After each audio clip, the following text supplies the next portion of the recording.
everyone, and welcome back to my channel, Tomcat Stitchery. I'm Whitney, and today we've got a little roundup of the hashtag 1 week 1 pattern, or hashtag OWOP challenge that went on last week in the sewing community. And I thought today I would just do a little roundup and kind of talk a little bit about what I learned from my week of 1 week 1 pattern. So this challenge, I think it was started by Tilly and the Buttons like a few years ago. And then it passed hands to someone else. Anyway, eventually ended up in the hands of Sewisfaction, Shona from Sewisfaction. And this was her second year, I believe, doing it. And the whole basis is to pick one pattern. And I think originally, and it still is, the idea was to get you to delve deeper into your patterns, figure out more ways you could style them, more ways you could wear them, or ways you could hack the pattern, just to get the most out of the, especially independent patterns that you spend a little bit more money on, how to get the most out of those. So that's kind of the idea behind the challenge. This year I chose the Closet Case Ginger Jeans, and I'm going to admit that I kind of chose this pattern because I had a lot of iterations of it already, and it kind of snuck up on me a little bit this year. Last year I did the Cashmerette Concord t-shirt and actually did some sewing and did some hacking of the pattern and had a lot of fun in the beginning of November with it, and then showed it all off at the end. But again, it just kind of snuck up on me this year. So there was no real reason I chose the ginger jeans other than I have quite a few pairs of them.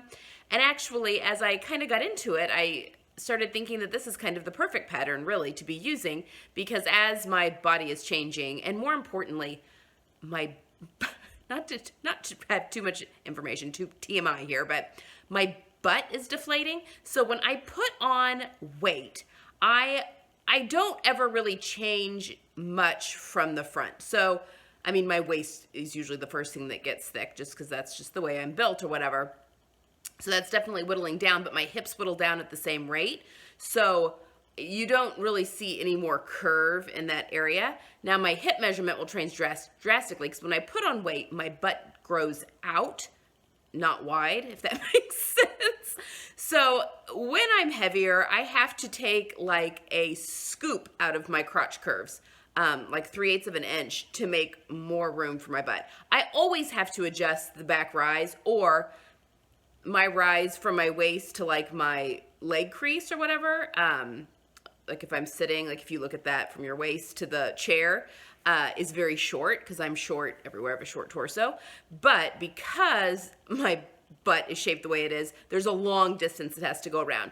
So sometimes I have to add length to the center back seam on patterns. Sometimes I can just leave it as is, especially if it's a high-waisted pattern, because that'll be enough to travel where it needs to because I am shorter in the rise. But in the front, I'll end up having to take like up to 2 inches out, and then I usually will just grade it out like to 1 inch at the side seams and then to nothing at the center back.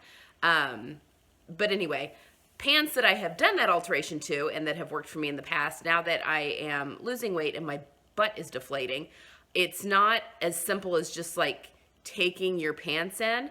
Now a lot of like my dresses, tops, that kind of stuff, I'm just wearing them a little looser than I did before, and that's fine.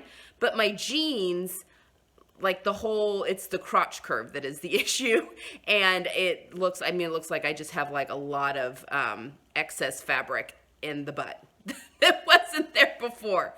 So this was a chance for me to go through all of my ginger jeans and kind of decide where I needed to make new pairs. Some of them actually I can still wear. They're just a lot more comfortable than they were before, which kind of depends on the fabric I'm finding. So and not all of my cone mill denim is the same. So I call them my black pair. It's really, they aren't like a true black.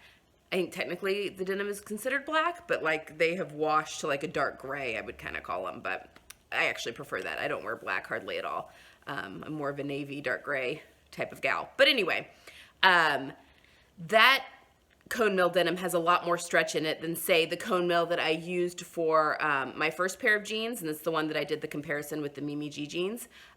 So the recovery, the recovery is fine on those. They've got more stretch. They're just super comfortable now. So those will stay in my closet. I did have one pair that I just wasn't really able to wear anymore, and I donated just because the butt just looked so bad on them. And that's okay. Someone else can love them.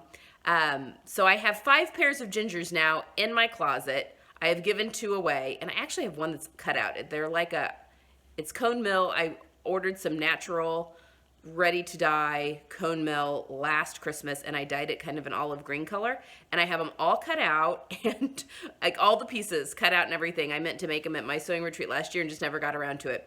So I think those are going to make be made up probably in my winter capsule at some point, just because that color goes with all of those those pieces that I'm making. So they'll get made up at some point.